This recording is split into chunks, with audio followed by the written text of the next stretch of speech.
بسم الله الرحمن الرحيم الحمد لله والصلاة والسلام على رسول الله صلى الله تعالى عليه وسلم. برزان خوشويستانم لخزمة كتاب نائب أذكار إمام النووي كيك الكتاب زور نائب تايبة كان قيشتين أوي كإنسان چه ذكري بخوانكات السري لسجدة برز كردوا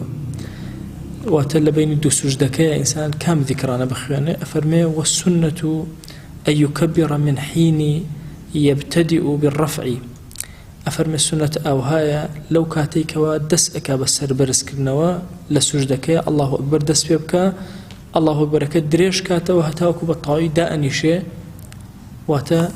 كات السري لزويايا الله أكبر دس بيبكا كطاو دانش وشيء أكبر كاليتو وشيء الله كدريش أكاتو. وقد قدمنا بيان عدد التكبيرات والخلاف في مدها فرمي بيشتري أما بدريجي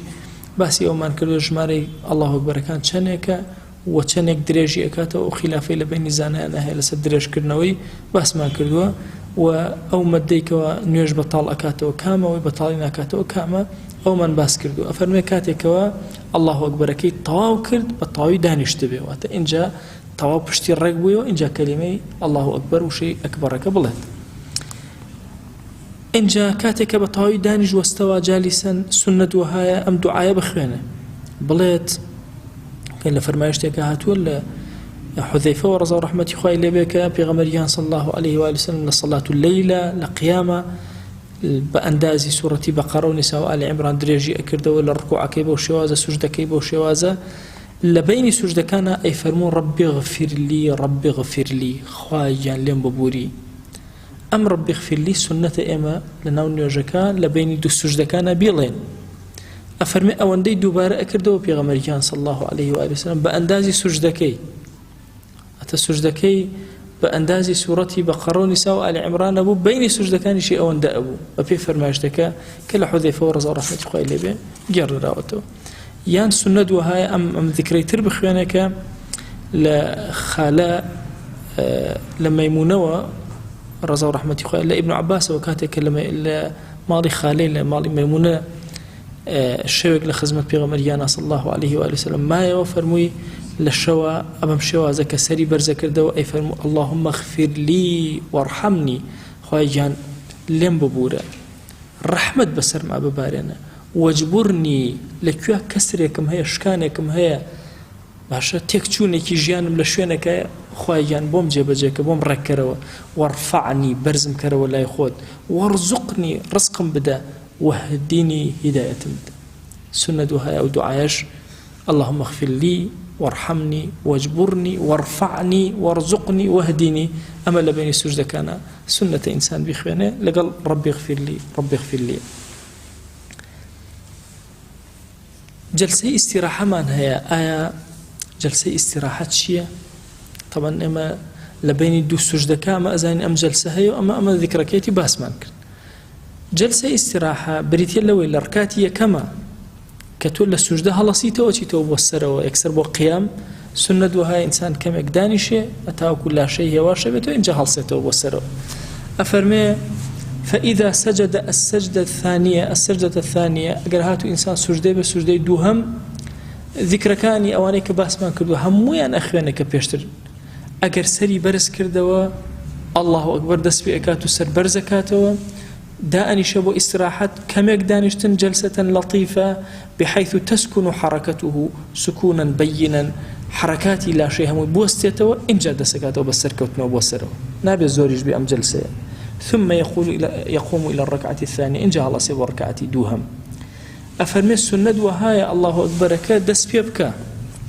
لو كاتي سر برسكاتو الله أو توزداني شهر دريجي كاتو الله أكبر تأقاد أخيري أخي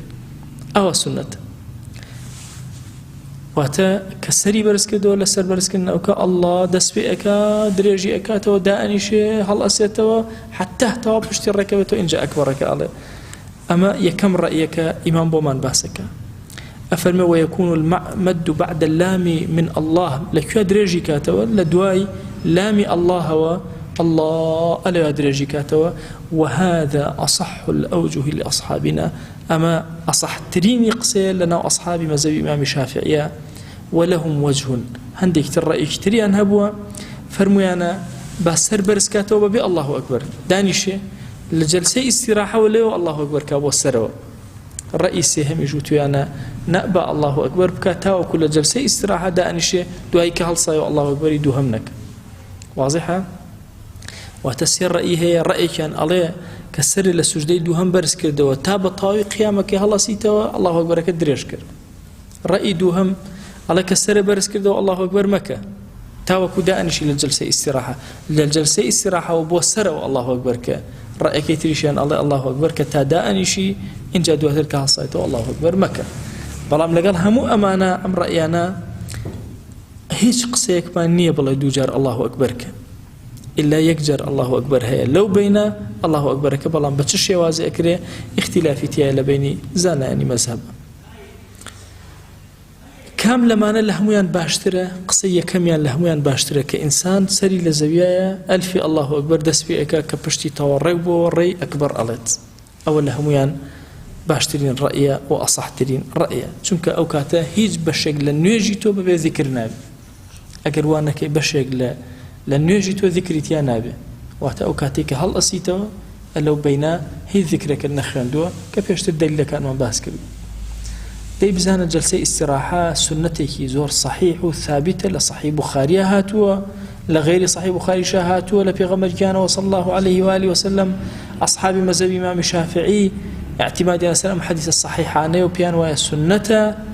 لدواء سجدي دوهم ولهم ركعاتك سنة كإنسان أو بكاد بلام لسجدي تلاوة كاتك إنسان أسيت التلاوة بس مثلا بيجنيجيك أجت آية سجدة أبا كهلا سيتو نبي جلسة استراحتك يكسر راسه أخوه هلا سيتو ما عدا أو لهمو هالصانة ويجلس سجدة وبهستانة سنة لنا نيجي كان جلسة استراحة هبه لدوار ركعاتي دوهم زين ذكر كان تشين أفرمي بزهن ذكر كان كالركعتي كما باسمان كله بالتفصيل لركعتي دوهم يشابه همان شو دس بيبكروا لفرض ونفل هموي مش كأما تائرة إمام يقرأ ركعتي بكامل وباس كردين أفرمي هر هموي جيب جيك إلا أقول هند الشد بي كم ركعتي كم الله أكبر تحرمي تياي والركنة أما تنهى ركعتي كما هي لدوهم الله أكبر تحرم نية أو الله أكبر هل أسيتوا ولا بريئة وسنة الله أكبر تحرم واجبه الله أكبر إحرام إن جاء دعاء استفتاح وجهت وجهي لهم ركعتي كان يتنهى ركعتي كما هي إن جاء أعوذ بالله من الشيطان الرجيم لركعتي كما أو الثابتة السنة لركعتي دوهم وانا اختلافي تيايا أصحي أقوال أوائل لهم ركعتك أعوذ بالله من الشيطان الرجيم كاد شوار من دانا لوانك اختلاف بين الركعات يكم دوهما أو يك لركعات دوهما دائما قرآني كم تربخ بين الركعات يكم وقت الركعات يكما نيجي درج تربه لركعات دوهما كرتر أب دائما لذاتي باشي پروردگار كأم چند كلمات من لقبولك ببركتي أم كتاب بيروزا قلم جواني إمامي نووي رضا ورحمة خوي لبي الرحمة وبزي وكرمي خوي بسر معنا ببارنه خوي كان عاقبة من خير كولقنا كان من مبورة أم كلماتان كوت من بكرة شرائك روشن لنا وقور مانا يا أكرم الأكرمين آمين آمين والحمد لله رب العالمين.